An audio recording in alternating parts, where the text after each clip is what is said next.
कवरदा हरिविठ्ठल श्री ज्ञानदेव श्रीमंत श्री जगद्गुरु तुकाराम सद्गुरु जोग महाराज। वृत्ती भूमी राज्य द्रव्य उपार्जिती जाणा त्या निश्चिंती देव नाही। भाडे करी वाहे पाठीवरी भार अंतरीचे सार लाभ नाही। देवपूजेवरी ठेवोनिया मन पाषाणा पाषाण पूजी लोभे। तुका म्हणे फळ चिंतिती आदर लाघव हे चार सिंदळीचे। भाडेकरी वाहे पाठीवरी भार अंतरीचे सार लाभ नाही। श्रीमंत श्री जगद्गुरु तुकोबाराय या अभंगातून परमार्थ करणारी जी मंडळी आहे त्यांना धोक्याचा इशारा करतायत। अनेक असे अभंग आहेत की ज्या अभंग गाथ्यामध्ये अपारमार्थिकाला परमार्थ करायला लावणारे अभंग थोडे आहेत। नाही तसं नाही, आहेत, पण असे अभंग थोडे आहेत। आपल्याला खूप वाटतं त्याचं कारण आहे तेच जास्त पुढे आलेले। प्रचलित बहुतेक ज्या अभंगावर कीर्तन वगैरे केले जातात ते असे अभंग तेच पुढे आहेत। तेवढेच अभंग गाथ्यात आहेत असं नाही ना।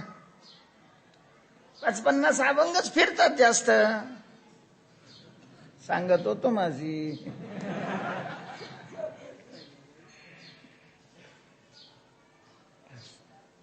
म्हणा होणी शरण जावे संताची पाय असे ठराविक अभंग आहे। बाकीचे अभंग पाहिले तर त्याच्यामध्ये बहुतेक पारमार्थिकाला सावध करणारे जास्त अभंग आहेत।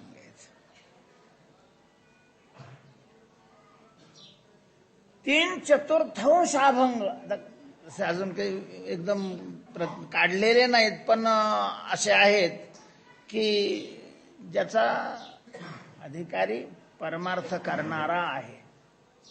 परमार्थ करणाऱ्याला पुन्हा कायला सांगावं लागत? पिष्टन्याय नाही वाटत आता मला? जे परमार्थ करत नाही त्यांना सांगावं ना। जे लोकांना परमार्थ करायचं सांगतात त्यांना सांगायची काय गरज आहे? असं एखाद्या वेळेला शंका येऊ शकते। तर त्याचं कारण असं आहे की ही अविद्या आहे, माया आहे। अरे सकाळी सकाळी जर आपण एखाद्याला उठवलं, त्याने सांगितलेलं असतं मला उठवा, किंवा उठवणाराला ही कळकळ असते की त्याने अभ्यास करावा म्हणून तो काय करतो? उठवतो। हा तर काही अडचण नाही, उठलोय मी असं म्हणलेला माणूसही उठलेलाच राहील याचा भरवसा नसतो। म्हणून पुन्हा पुन्हा पुन्हा पुन्हा त्याच्याकडं चक्कर हाणावीच लागते। म्हणून माझं निरंतर, नाही तर काय एकदा जागवलं पुन्हा निरंतर काय संबंध आहे? पुन्हा पुन्हा जागवायची काय गरज आहे? पुन्हा पुन्हा झोप लागते। म्हणून या अविद्येचा, या मायेचा असा काही विलक्षण प्रभाव आहे की चालता चालता ती अविचाराचं पांघरून चित्तावर टाकते आणि मनुष्य घसरला जातो। त्याची वाटचाल थांबते। ज्याच्याकरता मानव देह मिळालेला आहे, जे मिळवायचा त्याने निश्चय करून त्या मार्गावर लागलेला आहे, ते सगळंच अशा प्रकारचं बंद होऊन जातं। ते बंद होऊ नये। ज्याने स्वतःचं वाटोळच करायचं ठरवलेलं आहे त्याला कोण संतन देव काहीच नाही करू शकत महाराज। संताचंही काही चालत नाही त्याच्या पुढे, आणि देवाचं सुद्धा काही चालत नाही। ज्यांनी स्वतः ठरवलेलं आहे आपलं वाटोळच करायचंय, त्याचं चांगलं त्याचे आईबाप करू शकत नाही, त्याचं चांगलं देव करू शकत नाही, किंवा त्याचं चांगलं संतही करू शकत नाहीत। मग ज्याला चांगलं व्हावं असं प्रामाणिकपणे वाटतं म्हणून तो रस्त्याला लागलेला आहे, त्याचं तरी किमान चांगलं झालं पाहिजे अशा प्रकारचा अंतकरणातल्या कळकळीने तुकोबारायांनी जास्त अभंग हे परमार्थ करणारा करताच लिहिलेले आहेत. अनेक अभंगातून परमार्थ करणाऱ्याला सावध करण्याचा प्रयत्न केलेला आहे. मत्सर, द्वेष म्हणून हे अभंग आहेत असं नाही, वयांना पावत नाही आमचा मोठेपणा, असा तुकोबारायांच्यावर मला नाही वाटत कोणी वारकरी तरी काय करत असेल, आरोप करेल. म्हणून तुकोबारायांच्यावर कसा आरोप करेल? आईचं अंतकरण आहे तुकोबारायांचं. आणि संत हे तसे जरी सगळ्या जगाचे मायबाप असले तरी जग त्यांना मायबाप मानतं असं नाही, पण साधक त्यांना मायबाप मानतात आणि साधका करता ते मायबापाची भूमिका अशा प्रकारची बजावतात. म्हणून नाथ महाराजांनी वर्णन करत असताना माऊलींचं वर्णन केलेलं आहे, साधकाचा मायबाप. ज्ञानराज माझी योग्यांची, योगी शब्दाचा अर्थ साधक. युज धातू आहे संबंध जोडणं, या अर्थी तो धातू आहे परमात्म्याशी संबंध जोडण्याची इच्छा करणारा, तोही योगी आहे आणि त्याला साधक अशा प्रकारचं म्हणतात. आणि मग आपल्या मुलाचं चांगलंच झालं पाहिजे, त्याचं वाटोळं होऊ नये. काय असतं, मुलाला त्या काळामध्ये आपलं चांगलं आणि आपलं वाटोळं हे नाही कळत. आपण अशा अवस्थेत आहे की आपल्याला आपलं चांगलं हे सुद्धा कळत नाही. आपल्याला जे बरं वाटतं आपल्याला वाटतं ते आपलं चांगलं आहे, आपल्याला जे बरं वाटत नाही आपल्याला असं वाटतं की ते आपलं चांगलं नाही. पण मोठी माणसं नेहमी वर्तमानापेक्षा परिणामाला महत्व देतात. मोठी माणसं नेहमी वर्तमानापेक्षा परिणामाला, जे परिणामाला महत्व देतात ते मोठे असतात. उघड ढोंगणाखाली जास्त पैसे झाले म्हणजे तो मोठा नाही. मोठ्या एखाद्या संस्थांवर बसलेलाही मोठा असतोच असं नाही. व्यवहारात त्यांना मोठं मानलं जातं, मानावं वगैरे, वास्तवात ते मोठे असतात असं नाही. मोठेपणाची लक्षणं ज्याच्या ठिकाणी असतात ते काय असतात, मोठे असतात. आणि परिणामाचा विचार करणं हे मोठेपणाचं लक्षण आहे. वर्तमानाला महत्व नाही देत. वर्तमान थोडंसं काठिण्यामध्ये, अडचणीमध्ये, चणचणीमध्ये काढले जातं, पण परिणामाला, शेतकरी मनुष्य असेल, थोडस पूर्वीचा काल आहे ज्या वेळेला शेतकरी घरी बी तयार करत होते. आता शेतकरी पराधीन झालेले आहेत. आता 5,000 रुपये किलो म्हटलं तरी तेच घेणं त्याला, कारण त्याच्याकडे घरी तयार करण्याची प्रक्रियाच राहिलेली नाही. परावलंबी शेतकरी बनलेला आहे. पण ज्या वेळेला स्वावलंबी होते बियाण्याच्या बाबतीत शेतकरी, त्यावेळेला पहिल्या वर्षी सोंगणीच्या टायमालाच ज्वारी असेल, गहू असेल, बाजरी असेल, आणखी कोणतं धान्य, हरभरा वगैरे असेल, चांगले चांगले चांगले अशा प्रकारचे ते ज्वारीचे कणस बाजूला ठेवली जायचे. आणि मग ती चोळून त्या शेणाने सारवलेला मूड म्हणतात त्याला, मूड, त्याच्यात ते भरून त्याला वरून लिपून ठेवलं जायचं. तसं केल्यानंतर त्याला किडही लागत नव्हती. आणि ते कधी काढायचं, पेरणीच्या वेळेला, नेमकी पेरणी आषाढ श्रावणामध्ये. आणि मग शेतकऱ्याची त्यावेळेला चणचणच.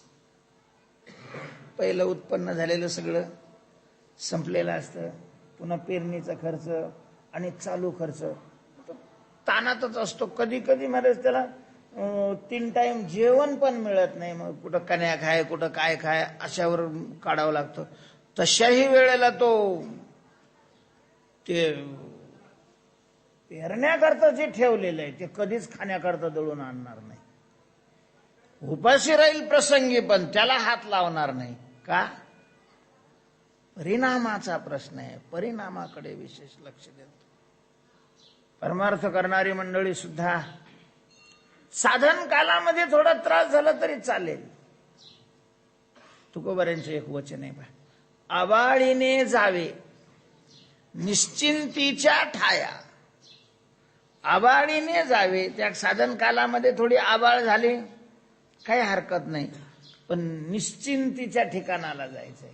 एकदा तिथे गेले की पुन्हा आबाळीचा प्रश्नच नाही. मग आबाळीची आबाळ.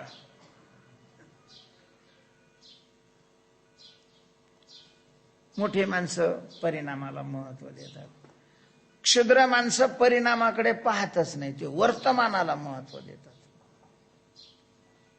वर्तमानाला महत्व देणारी माणसं ही क्षुद्र आहेत. परिणामाला महत्व देणारी माणसं, आता परिणाम आणि वर्तमान दोन्हीही जर उत्कृष्ट होत असेल तर मग काही अडचण नाही. पण वर्तमानाकरता परिणामावर निखारे ठेवणं हे शहाणपणाचं लक्षण. आणि म्हणून जी मंडळी परमार्थाला लागलेली आहे त्या मंडळींना तुकोबारायांनी सतत अशा प्रकारचं जाग करण्याचा प्रयत्न केलेला आहे. असे जे अभंग आहेत त्यातलाच हा एक अभंग आहे. पारमार्थिक मंडळींना सावध करणारा हा अभंग आहे. पारमार्थिक शब्दाचा अर्थ आपल्या लक्षात आलेला असेल. पारमार्थिक म्हणजे कोण? ज्याच्या गळ्यात माळ आहे तो पारमार्थिक आहे असं नाही. पारमार्थिक शब्दातूनच त्याचा अर्थ निघतो. परम जो अर्थ आहे, श्रेष्ठ अशा प्रकारचा जो अर्थ आहे त्याची इच्छा करणारा त्याला काय म्हणतात? पारमार्थिक म्हणतात.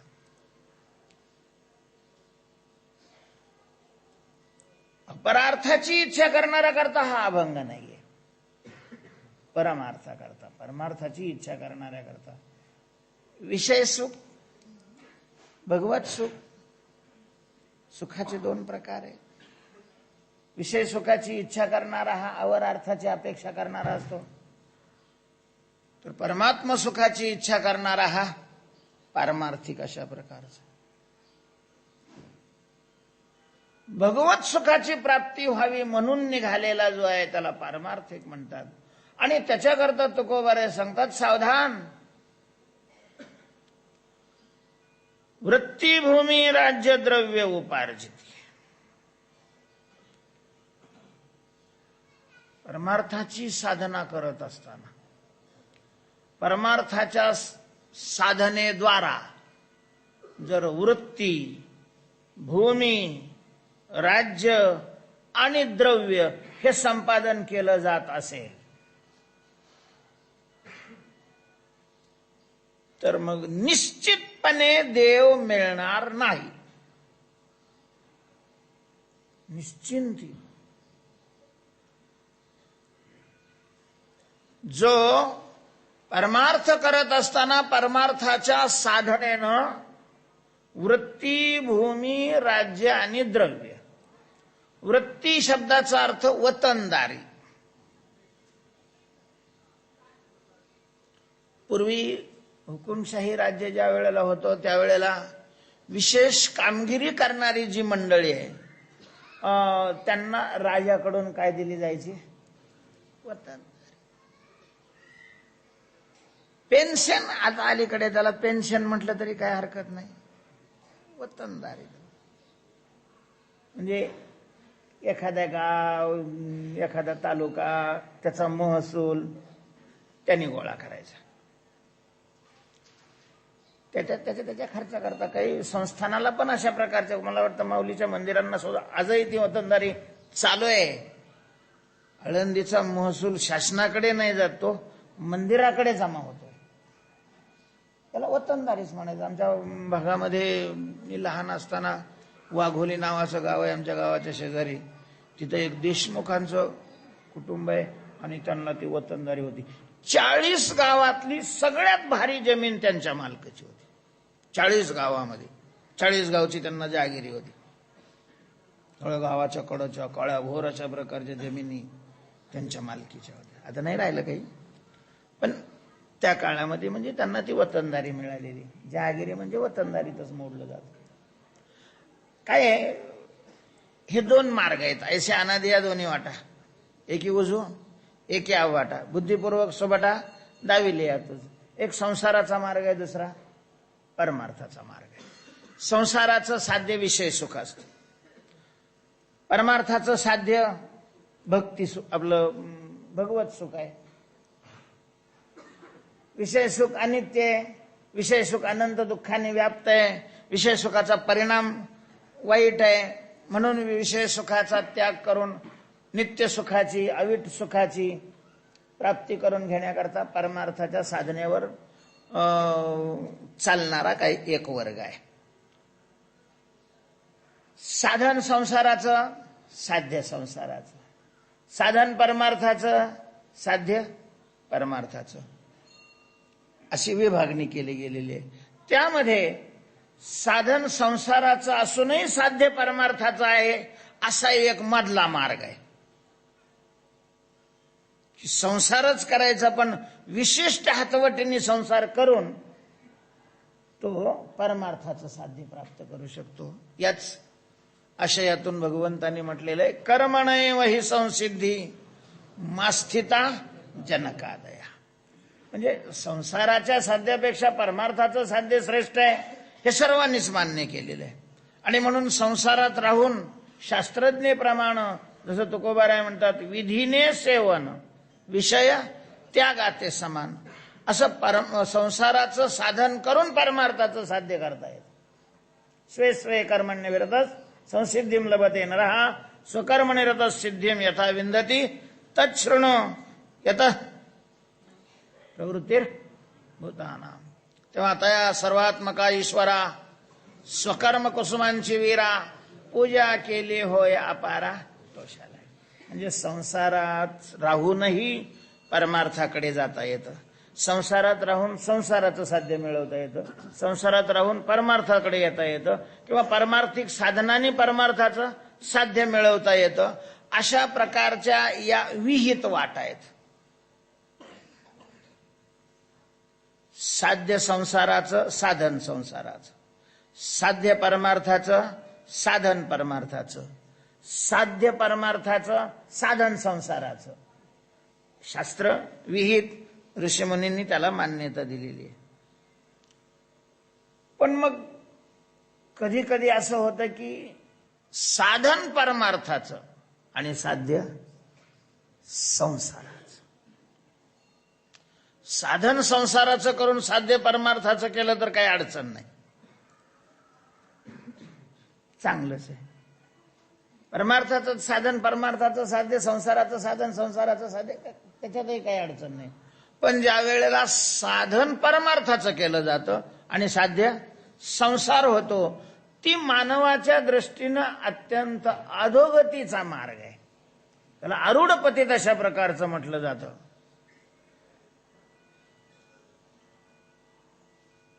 तर त्याच्यात परमार्थ करणारा माझा साधक जाऊ नये म्हणून तुकोबारायांनी वेळोवेळी हलवून त्याला ठोकून चांगला पक्का करण्याचा काय केलेला आहे, प्रयत्न केलेला आहे. तुकोबाराय म्हणतात, मंडळी ऐका, ह भ प मंडळी.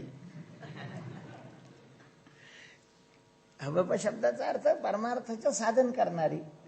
ह म्हणजे हरी, भ म्हणजे भक्ती, आणि पर म्हणजे श्रेष्ठ, आयन म्हणजे स्थान. भगवंताची भक्ती हे ज्यांच्या जीवनामध्ये सर्वोच्च अशा प्रकारचं स्थान झालेलं आहे त्यांना काय म्हटलं जातं, हरिभक्ती परायण. आणि आपण सगळी मंडळी हे भजन कीर्तन करण्याकरता घरादाराला सोडून आलो, म्हणजेच श्रेष्ठ स्थान आहे म्हणूनच आलो ना. म्हणून अहबप अशा प्रकारचं म्हटलं जातं. तर त्यांना उद्देशून तुकोबाराय म्हणतात, ऐका, अर्थात हा अभंग घेतलेला नाही, आलेला या कुणी विनाकारण असंही काही हे असं नाहीये, तो क्रमाने आलेला आहे. आपण क्रमाने चिंतन करतोय आणि त्याच्यात तो आलेला आहे. त्याच्याबद्दल कोणाचे काही आक्षेप असतील तर तुकोबर यांच्यावर नोंदवायचे आहेत. आपला काही संबंध नाही. आपण काय निरोप सांगता याचा अर्थ तुकोबर यांच्या अक्षराप्रमाणे सांगणाराचंही जीवन झालेलं आहे असंही मानायचं काही कारण नाही. तशा प्रकारचं जीवन बनावं अशी सर्वांनी अपेक्षा ठेवून प्रयत्न करायचा आहे आपण. हा एवढाच त्याचा अर्थ आहे. म्हणजे प्रवचनाला बसलेलं लय साजूक आहे आणि बाकीचेच लय दोषी आहे असं मानायचं काही कारण नाहीये. आपण सगळे सारखे आहोत आणि आपल्याला तुकोबारा सावध करतायत ते आपण समजून घ्यायचंय आणि त्याप्रमाणे जीवनामध्ये आचरणामध्ये ते आणण्याचा काय करायचंय प्रयत्न अशा प्रकारचा करायचाय. तर तुकोबारा म्हणतात हे पहा, साधन परमार्थाचं करून जर तुम्ही वतनदारी, जमीन, राज्य वा पैसा मिळवत असाल वा जे मिळवतील उपार्जिती मिळवतात तर मग तुम्हाला देव नाही मिळणार. निश्चितपणे म्हणजे विकल्प सुद्धा नाही. कदाचित मिळेल, कदाचित मिळणार नाही असा विकल्प नाही. निश्चित मिळणार नाही. तुकोबारांनी निश्चिंती शब्द घातलाय. त्या देव निश्चिंती नाही जाणार, त्याला देवाची प्राप्ती होणार नाही अशा प्रकारचं तुम्ही खात्रीने समजून घ्या. काळ्या दगडावरची ही रेष आहे अशा प्रकारचा माना. जर परमार्थाची साधनं करून वृत्ती, भूमी, राज्य, द्रव्य याचं उपार्जन करत असाल तर मग देव नाही मिळणार. तुकोबार आहे, आम्हाला देव मिळवायचा आहे. देवाच्या प्राप्ती करता आम्ही या साधनावर आरूढ झालेलो आहोत. म्हणून गळ्यात माळ घातलेली आहे, म्हणून आळंदीला पंढरीला आम्ही आलोय, म्हणून आम्ही नामचिंतन करतोय, म्हणून कीर्तन, प्रवचन, भजन, पारायण, पाठांतर हे सगळा स्वाध्याय यज्ञ ज्याला म्हटलेलं आहे. तैसा प्रतिपाद्य जो ईश्वर तो व्हावया लागी गोचर, श्रुतीचा निरंतर अभ्यास करणे ते द्विजासीच ब्रह्मसूत्र, एरा स्तोत्र का नाम मंत्र, आवर्तने पवित्र पावावया तत्व. आपण जे साधना करतो याला स्वाध्याय अशा प्रकारचं म्हणतात. तर हे साधना आम्ही करतोय. पण आम्हाला तुम्ही सांगा की साधना शरीराने करायची, साधना पूर्ण वेळ करायची आणि पूर्ण वेळ साधना करायचे, शरीराने करायचे, तर त्या शरीराला अन्न लागतं की नाही हे सांगा. त्या शरीराला निवारा लागतो की नाही हे सांगा. त्या शरीराला वस्त्र लागेल की नाही हे सांगा. शरीराच्या गरजेच्या या गोष्टी आहेत, अन्न, वस्त्र आणि निवारा. किमान हे तर पाहिजे ना. एसीची गाडी नाही लागणार, ठीक आहे, वजा झालं ते खरं, पण राहायला तर कुठेतरी जागा लागेल, खायला तुकडा तर लागेल. कसं का होत नाही, फाटकं धडकं वस्त्र अंगावर अशा प्रकारचं प्रावरण पांघरण्याला लागेल.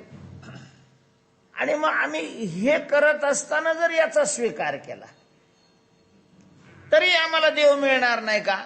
आणि मग जर मिळणारच नसेल तर तुम्ही सांगा की ही साधना कशी करायची. नाही आम्ही अन्न खाणार, नाही अंगावर कपडे घालणार, नाही कुठल्या निवाऱ्याला राहणार, साधना कशी करायची तुम्ही सांगा. तुम्ही तर विधान करून टाकलं. काही लोक तर असले अभंग लय पाठ असते, त्याला दुसरा अभंगच पाठ नाही राहत. उदास विचारे ह्यो बी अभंगच आहे ना. उदास विचारे ह्यो अभंगच आहे. लगेच तो काय म्हणे देती घेती कथा करून एवढेच अभंग पाठ केलेलं राहिले.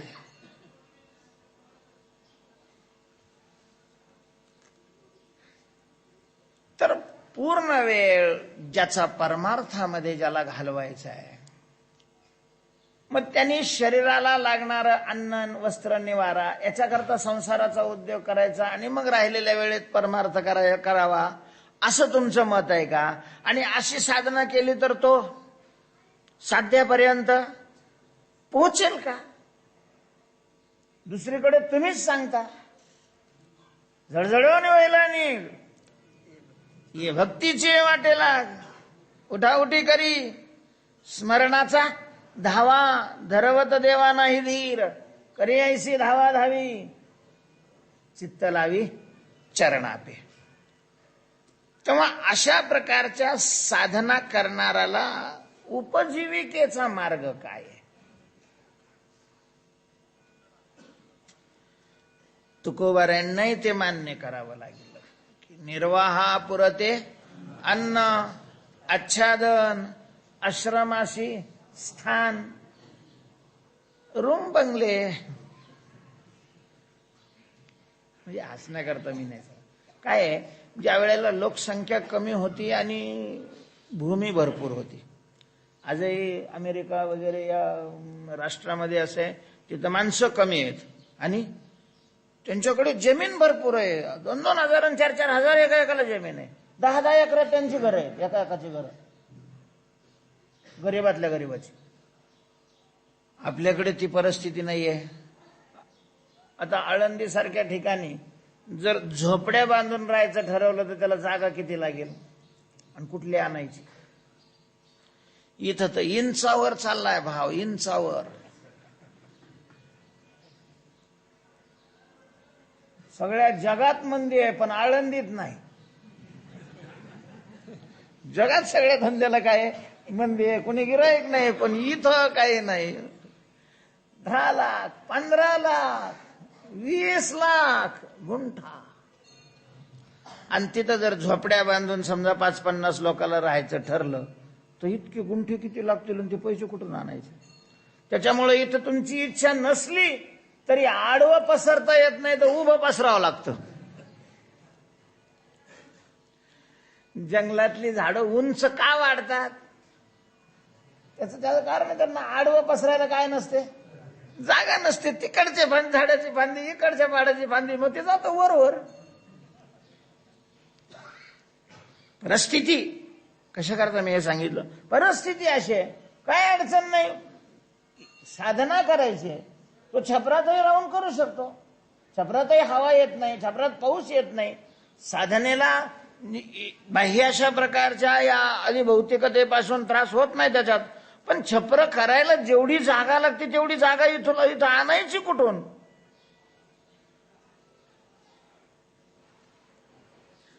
तेव्हा तुकोबाऱ्या म्हणतात की निर्वाहापुरते अन्न, आच्छादन, आश्रमाशी स्थान, कोपी, गुहा,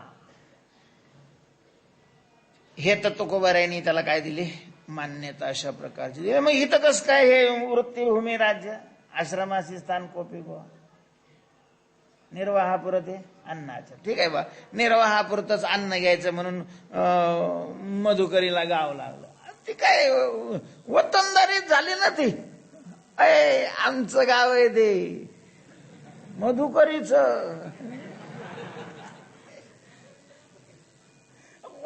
वतनदारी म्हणजे काय? आणि जो वतनदार आहे तो तरी काय नेतो काय बरोबर जाताना?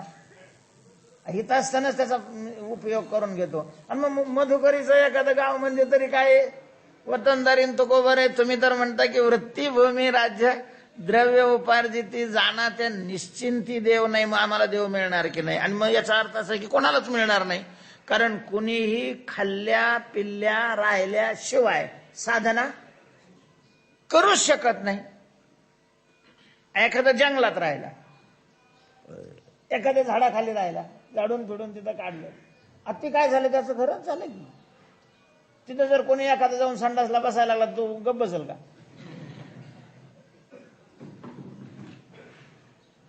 तेव्हा तुकोबारे अशा प्रकारचं तुम्ही हे प्रमाण लिहिलं कसं की वृत्तीभूमी राज्य द्रव्य उपार्जिती जाणा त्या निश्चिंती देव नाही? तर याचं उत्तर असं आहे की निर्वाह करता आवश्यक असणारं तेवढ्याचा स्वीकार करणं आणि ते जमवण्याकरताच भजन कीर्तन करणं, याच्यामध्ये जमीन आसमानचं अंतर असतं.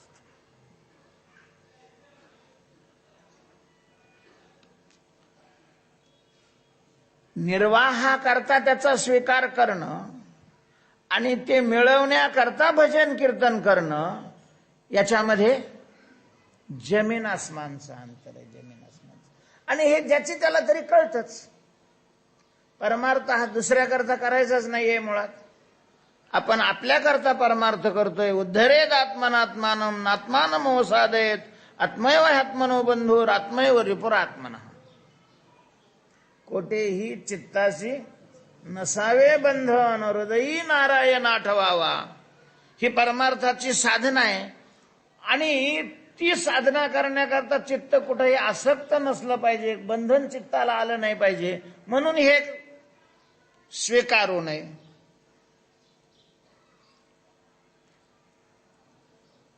तुकोबाराय म्हणतात याच्यातला फरक फार मोठा आहे आणि तो समजून घेणं आवश्यक आहे.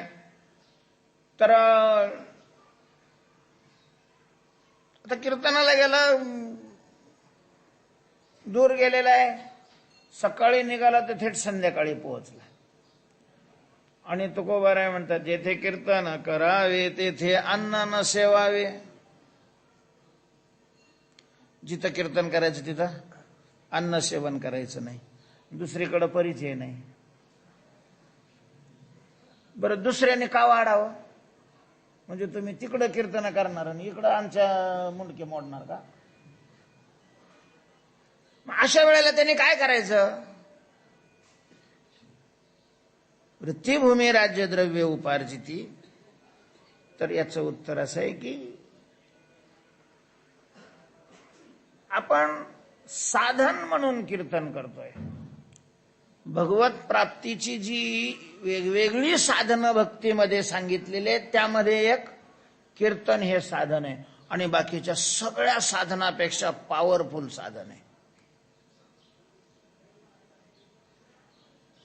इतर जी भक्तीची साधनं आहेत 9 सांगितलेली आहेत त्यामध्ये 8ही साधनापेक्षा कीर्तन हे साधन श्रेष्ठ आहे असं तुकोबार यांचं मत आहे. कीर्तन चांग होय अंग हरिरूप. कुठे नका पाहो करा हरी कथा तेथे अवचिता सापडेल. कोणी काहीतरी केली आचरणे मजया कीर्तने विन नाही. अनेक नका करू चेष्टा व्हाल कष्टावर पडा सुखे करा हरी कथा. सर्वथा हे तारील. शब्दाचे गौरव नव्हे माझा हा अनुभव माझी हरिकथा माऊली नव्हे अनेकासी पांगिली व्याली वाढविले निजपदी निजविले. किती तुकोबारायांनी महाराज या कीर्तन या साधनेचा गौरव केलेला आहे. ऊर्ध्व वाहिनी हरिकथा. ऊर्ध्व वाहिनी श्रेष्ठ अशा प्रकारचं साधन मानलं.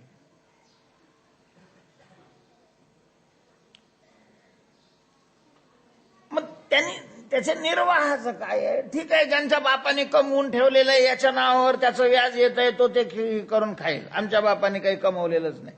बहुतेक माणसं महाराज घरच्याचं न ऐकून इकडे येणारी आहे. निव्वळ परमार्थ करणारी माणसं घरच्याला नाही आवडत. परमार्थ कडून गबाळ आणणारी असेल तर मग नाही अडचण. आता जी आळंदीकडे गर्दी वाढलेली ते निव्वळ परमार्था करता म्हणून थोडी वाढली. लोक पाहायला लागले मंत्रापेक्षा थाट जास्त कीर्तन करायचा. पर्या जाय मग नाही जमत ना तुला इकडं. परीक्षा देऊन इकडे येतात आणि रिझल्ट झाला पास झाला की मग तिकडे जातात. नापास झाला की राहते मग इकडे. निव्वळ म्हणजे देवा करताच घर सोडलंय आणि बस त्याला देवच मिळवायचा आहे. देवाशिवाय दुसरं काही मिळवायचंच नाही असा निश्चय जर त्याने केला तर घरचे लय चांगलं बी नाही. नामदेवरायांच्या घरची परिस्थिती, आमचे कुळी नव्हते आईसे हेची पिसे जन्मले. आमच्या कुळात असं कोण, देवाची भक्ती तर आमच्या कुळात चालू आहे, पण ही असली.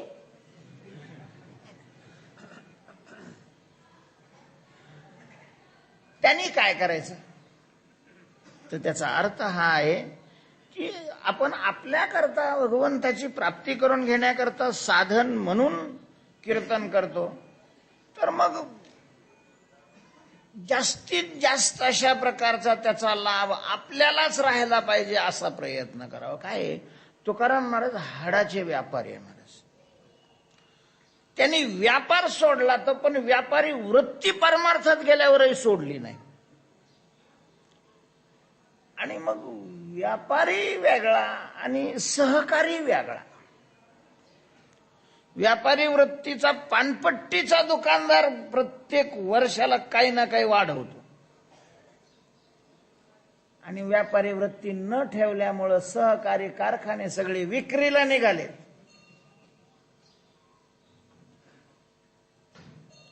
जर 4 माणसावर ते काम होत असेल तर 10 माणसं लावून 6 माणसाचा पगार त्या कारखान्यावर लादत असाल तुम्ही, तर शत्रू आहात तुम्ही कारखान्याचे.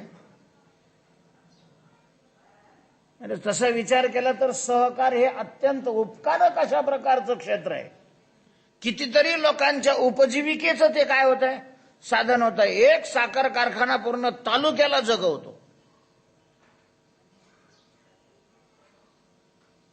पण मग त्याच्यात तो भाव राहिला नाही, सहकाराचा स्वाहाकार झाला आणि ही बॉम्बाबॉम्ब झाली. परमार्थातही तसंच झालं. तो आपण इतकं निष्काम असावं की तिथल्या जेवणाची सुद्धा काय करू नये. बरं तुम्ही सांगा, कीर्तन ठेवणाऱ्याचे कीर्तनकारावर उपकार आहेत का कीर्तनकाराचे कीर्तन ठेवणाऱ्यावर उपकार आहेत?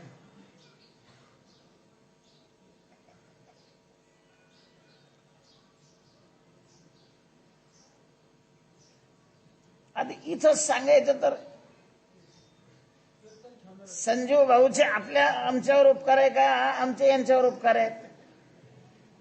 तर कीर्तन जे ठेवतात त्यांचे उपकार आहे, कारण त्यांच्यामुळे आपल्याला कथेचं साधन करता येते. त्यांनी जर ठेवलं नाही तर डोंगरावर जाऊन तर आपण कथा नाही करणार.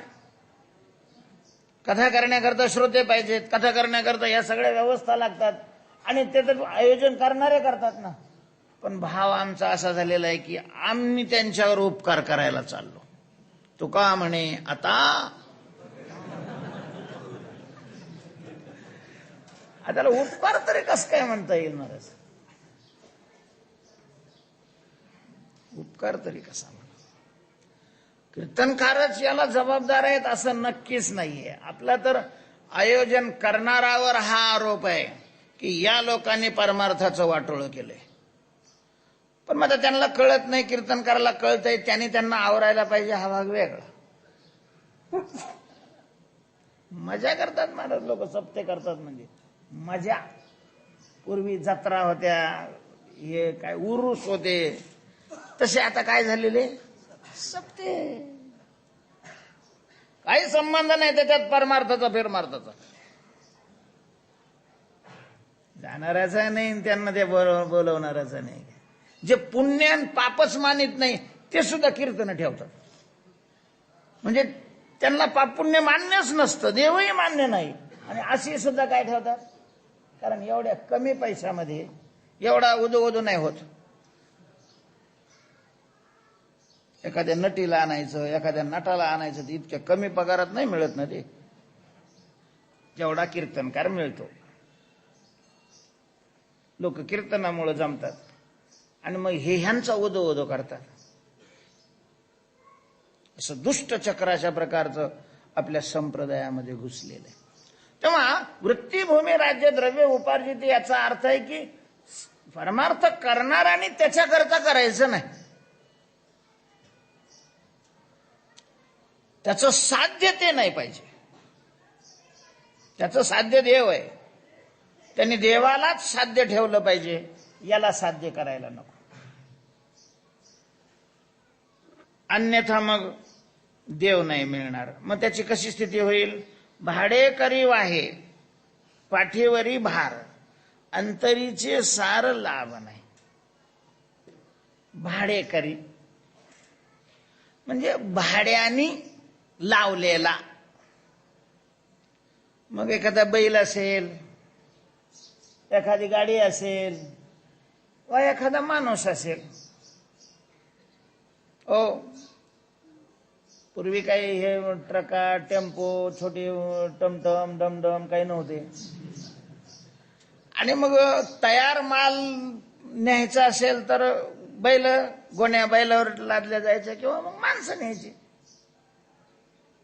मग कल्पना करा एखाद्या ठिकाणी गुलाबजामू बनवलेले आणि ते दुसऱ्या ठिकाणी न्यायचे. ते पॅकिंग केले. केवढ्याला नेणार?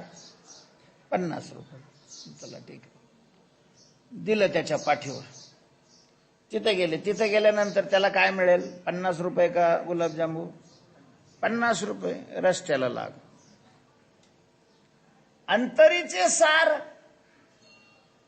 लाभ नाही, कारण तो भाडे करू, भाड्याला द्यायचे.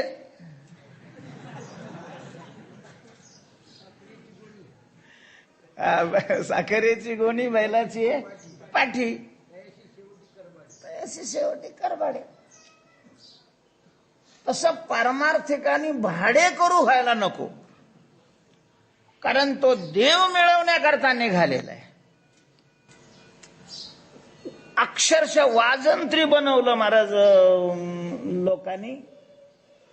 वाजवणाराला, म्हणणाराला आणि कीर्तनकाराला अक्षरशः वाजंत्री बनवलंय. वाजंत्री जसं त्या वाजंत्र्याच्या सोपाऱ्या ठरलेल्या असतात, त्याने आपलं वाजवायचं निघून जायचं. तसं यांचे कार्यक्रम होतात, याने वाजवायचं निघून जायचं. रोज एक. तुकोबाराय म्हणतात मग तुम्हाला भाडं मिळेल, काय अडचण नाही. अंतरीचे सार लाभ नाही. अंतरी त्याच्या आत जे आहे, जे सार आहे, तर त्याचा लाभ ते प्राप्त नाही होणार. देव नाही मिळणार.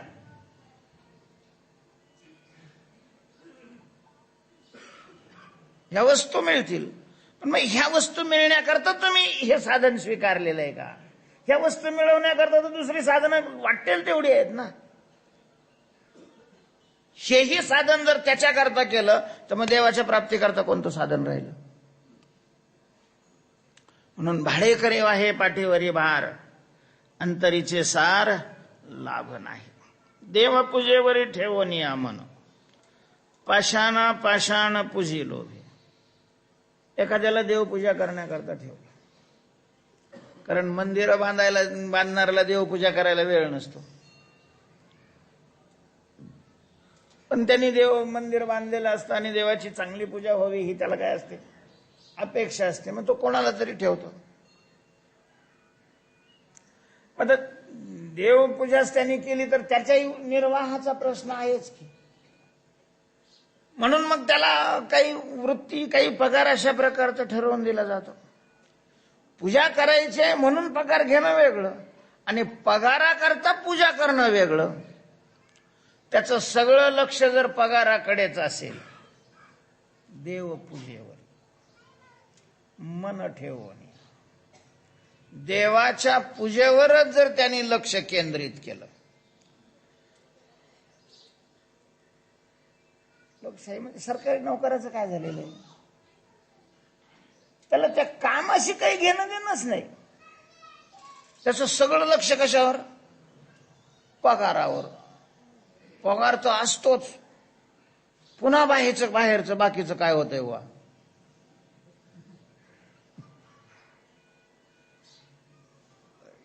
इकडंच सगळं लक्ष. विद्यार्थी तयार करायचे, शिक्षक आहे तर विद्यार्थी त्यांनी तयार केले पाहिजे. जबाबदारी आहे, फार मोठी जबाबदारी आहे शिक्षकावर, की आपल्या देशाला त्यांनी चांगल्या प्रकारचे कुशल, ज्याला म्हटलं जातं, असे कामगार तयार करून दिले पाहिजे. त्याला त्याचं काहीच नाही केलं. सर हे कसं काय शिकवणीला ये? मग तू शाळेत नाही चांगलं शिकवणीत मग चांगला सांगतो पोडून पोडून. म्हणजे याचा अर्थ काय आहे? याचा अर्थ एवढाच आहे की देवपूजेवर, म्हणजे देवाचीच पूजा करणाऱ्यावरती हे घालायचं चरण काही कारण नाहीये, ते उपलक्षण आहे.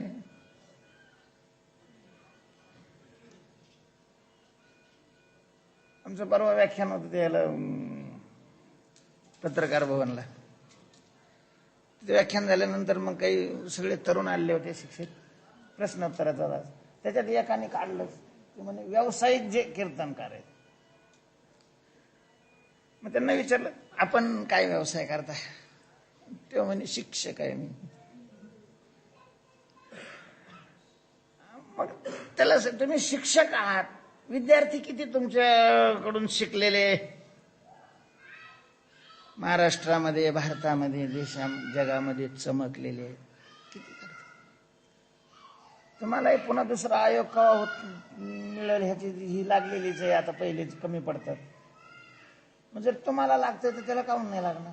म्हणजे कीर्तनकाराची बाजू घेतली मी, कारण तो बाहेरचा होता ना. आपले ठीक आहे.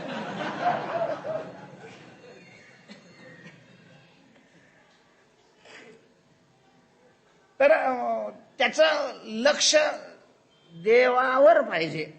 तर त्याचं लक्ष देवपूजेवर. देवपूजा म्हणजे देवाची पूजा केल्यानंतर जे राहील त्याच्यावर. मग देवाकडे देव मानितच नाही. सावधान, खरे पाखांडी देव मानणारे नाही, खरे पाखांडी आपण आहे, लक्षात ठेवा. जर आम्ही संतांच्या वचनावर विश्वास ठेवून साधना करत नसू तर खऱ्या अर्थाने या साधनेचं वाटोळं आम्ही करतोय, नास्तिक लोक नाही करत. त्याला देवच मान्य नाही. त्याचं अंतःकरण दगड बनलंय, दगड. आणि हा दगड त्या दगडाची पूजा करतो, एवढाच त्याचा अर्थ आहे. पाषाणा पाषाण पूजी. आणि ते कशा करता? लोभे लोभे. तुकोबाराय महाराज त्यांच्या शब्दाला वाणीला धार आहे. तुकोबाराय म्हणतात, तुका म्हणे फळ चिंतिती आदर लाघव हे चार सिंदळीचे. मग त्या परमार्थ करणाऱ्यानी फलाची अपेक्षा करून, आदर मानाची अपेक्षा करून, धन आणि मानाची अपेक्षा करून जर तो भजन कीर्तन पूजा सप्ताह दिंडी अशा प्रकारचे हे साधन करत असेल तर हे सिंधळीचे चार लाघव शब्द आहेत. सिंधळी, सिंधळी वेगळी आणि वेश्या वेगळी. अर्थात सिंधळी वेश्येचंच काम करते, पण वेश्या वेगळी, कारण ती राजरोस अशा प्रकारचं. वेश्या म्हणूनच काय असते? प्रसिद्ध असते. तिचा एक नवरा नसतोच. पण सिंधळी म्हणजे जिचं लग्न झालेलं आहे, नवऱ्याच्या घरी आहे ती, आणि तरीही परपुरुषाची अपेक्षा करते. वा, त्याच्याशी विचार करणारी जी बाई आहे तिला काय म्हणतात? सिंधळी म्हणतात. आणि मग ती काय करते? नवरा जोपर्यंत इतकं पुढं पुढं करते त्याच्या, आणि त्याला झोपू घातलं का मग ही दुसरीकडे जाते. तर त्या सिंधळीचे नवऱ्याच्या पुढं पुढं पुढं करणारा जो हीनपणा आहे वागण्याचा, तशा प्रकारे त्या सिंधळीसारखे देवाच्या पुढं पुढं करून इतर फलाची अपेक्षा करणं आहे, असं तुकोबाराय म्हणतात. लाघव हे चार सिंधळीचे. चार म्हणजे क्षुद्रपणा, नीचपणा, हलकट कृत्य जे असतं त्याला चार म्हणतात. सावधान, तुकोबारायांनी कीर्तनामध्ये विनोदाला हेच शब्द वापरलेले. नव्हे विनोद उत्तर केले रंजावया चार. लोकांचं रंजन करण्याकरता आम्ही हा नीचपणा नाही केलेला गाथ्यामध्ये. केले रंजावया सार. कीर्तनकाराचं ध्येय लोकांचं रंजन नाही. कीर्तनकाराचं ध्येय देवाची प्राप्ती आपल्याला आणि जे कीर्तनाला आलेले आहेत त्यांना. करोनी चिंतन करवी अनेका तोया झाला लोका नाव जगी. फार मोठं श्रेष्ठ साधन आपण स्वीकारलेलं आहे. फक्त जसं संतांचं मनोगत आहे तशाप्रमाणे या साधना काहीच कमी पडत नाही महाराज. देव त्यालाच म्हणतात की जिथं काही कमी नसतं. देव म्हणजे परिपूर्ण तत्व. ओम पूर्णमदः पूर्णमिदं पूर्णात् पूर्णमुदच्यते पूर्णस्य पूर्णमादाय पूर्णमेवावशिष्यते. काहीच कमी पडत नाही. आणि मग त्याच्यावर विश्वास नसेल तर सरळ दुसरा रस्ता धरणं चांगलं. याच्यात घाण नाही करावी. तो काय म्हणे, होई शूर किंवा निसूर मजूर. एक तर शूर व्हावं नाही तर मजुरी करायची. उगा कपडे मिलिटरीतले घालायचे आणि माग पडायचं याला काय अर्थ नाहीये. तेव्हा तुकोबाराय म्हणतात की जर आपण ह्या गोष्टी उपार्जन करत असू तर मग आपलं हे सगळं परमार्थ करणं म्हणजे लागवये चार शिंदळीचे आहे. म्हणून अशा प्रकारचं आपल्याकडून घडणार नाही याची दक्षता आपण प्रत्येकाने घेणं आवश्यक आहे. भाडेकरी वाहे पाठीवरी भार अंतरीचे सार लाभ नाही. पुंडलिक वरदा हरी विठ्ठल श्री ज्ञानदेव माऊली ज्ञानेश्वर महाराज की जय. विठ्ठल विठ्ठल विठ्ठल विठ्ठल.